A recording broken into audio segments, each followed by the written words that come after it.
Getting rich has more to do with courage and perseverance than intellect and creativity. We all know how it is when we went to school and we're complaining about Nigeria, complaining about the economy, how things are really bad. And we always say words like, look at me, I'm a graduate, see where I am. Like you're a graduate, the job should just be offered to you because you're a graduate. Forgetting that sometimes we go for interviews and we're not very, very qualified because we didn't pass the interview. Somebody else came and did better. Doesn't make us less qualified sometimes. It's just somebody came and did better than on the interview. So because you are smart or you went to school, you have a BSc, your intellect, your creativity, whatever it is that you think that has qualified you, should automatically give you a job that will make you rich, or give you an entrance point that's going to be the beginning or the stepping stone that's going to make you rich. My dear, if there's something I have realized, now I understand why academia, sometimes they don't even see eye to eye with entrepreneurs. Same thing with entrepreneurs and academia, because it's not all about your intellect or about your creativity. It's way more. That's what they say, talent is not enough. Talent is not enough. Knowing, being intellect, being very big and smart. And this is always difficult for the smart and the poor ones to understand, especially you who is smart and still poor. Like it's so difficult to see me after getting first class or after going to school. You don't know about the first class again, or going to school and doing some stuff. You are still here, and people that do not do as much, because they always have this thing that entrepreneurs, a lot of them are not even as smart as they are. You just need to be average and they do great. And you know why? Because what you don't understand is that thing that they needed as an entrepreneur that was maybe very intellectual. Because one thing you have to understand is like business. Business has its own jargons.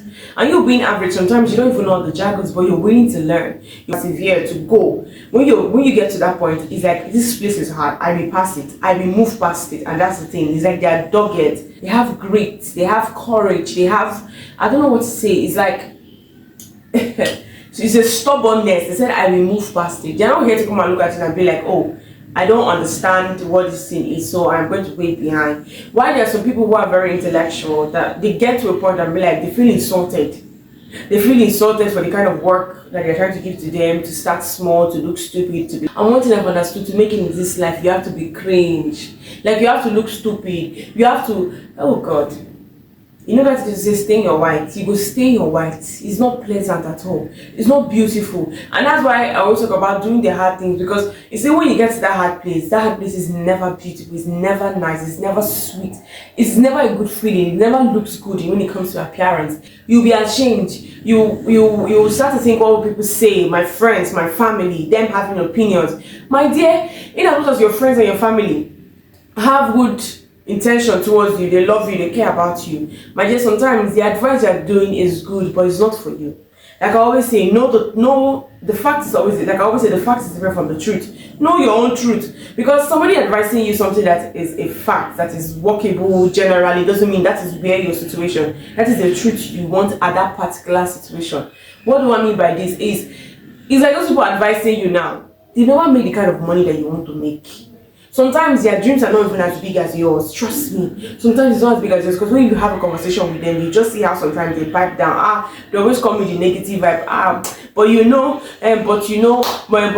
because they don't dream as big as you, my dear. They imagine you taking advice from that same friend or from that same family member. They're not bad people. It's out of love, but they're only projecting. So what are you doing taking advice? Not because some of the advice is bad. Sometimes you take one, you have to sieve a lot of it, because whether like it or not, they're not there. They're not experiencing it. So why are they to come and even advise you? Take advice, but not the kind of advice you're taking, and then know your own truth. So it's not about saying I am intellectual, I am creative, I have every quality. Look at me. I've done sales before and I was quite successful. Best sales staff in my former company when I did sales. Got promoted really early. Didn't even have a chance to do my 6-month probation. On the 4th month I was promoted. ASAP. I am struggling. I've only made a few sales my first month. I get frustrated. I even get frustrated to do content. Sometimes I don't get motivated because I'm like, my day is not going well. I'm not sold. What am I going to do? You know, I feel like I'm the least person, which I am in my company right now. But still yet I'm here. I'm like, and the reason I want to do this is for 2 very strong reasons. Is to surpass that fear of those hard things that are running away. These sales are running away from me. It's been in my heart. So let me do it. Let me do it now. And number two is to help people. I want people to understand that even as an average family, you can do right with your little money. Because one thing I know with investments, you don't have to have big money, because there's this ideology of people think it's only when you have 10 million you can invest in the markets and make good amounts of money. When you can just start as low as 5,000. Some people have 100k to invest every month. That 100k can give you 10 million naira in the next 6 years, in the next 10 years. It's crazy. In the next 10 years, in the next 6 years, and that's investment long term. It's not about a 1 year thing, 6 months, not 3 months. It doesn't work that way. And to make sure that while you are not here anymore, your family is being taken care of. Nothing is going to hang them around your neck, and your father or your mother has taken care of it, and that is all that matters. But at the end of the day, it just boils down to growth. So it's not about what I know, because my dear, your intellect and your creativity is not going to make you rich. Yes, your intellect and your creativity is not going to make you rich. Take it from me and take it from anybody that's telling you otherwise. Because when I entered sales for the first time, I remember I didn't know so much, or even the technicalities, or even the jargons, or whatever they use in sales. I entered, I got training, and I was the best sales staff. And I remember, I'm like, oh God, doing this is so nice. Now I understand what it means to actually sell. The thing that brings in the money is sales and marketing. And I'm like, oh, what it takes is for me to actually know my product properly, right? Knowing my product properly, believing in that product. So when I say it, you feel it when I tell you that this is what it is, because it is what it is. And I believe in it, I've used it. But coming here now, I realize it's not just about that. In as much as that is good, it's also realizing that I have to understand what my clients want. It's never about me, it's never about my product. What do they want? And that need, that pain that they want, that thing that is paining them in their shoe, that thing that is giving them all the pain, is it related? Is it connected to what I want, to what I am selling? And how can what I'm selling solve that pain for them? If it is, how can I position myself as the best option for that pain they are feeling? So my dear, I have to start relearning, and I'm learning, and I'm going day by day, little by little, and learning along the way. And that was what I learned.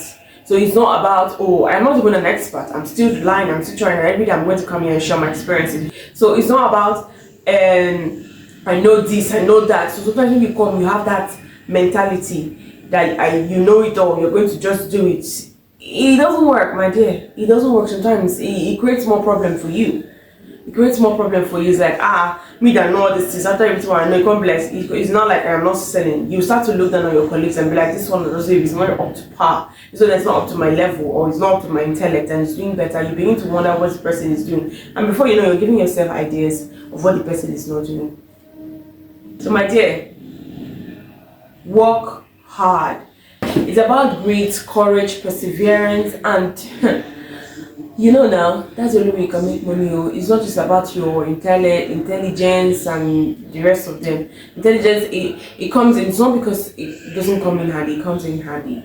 But trust me, you relying on it alone, sorry for you. You're ready to put in the work or nothing.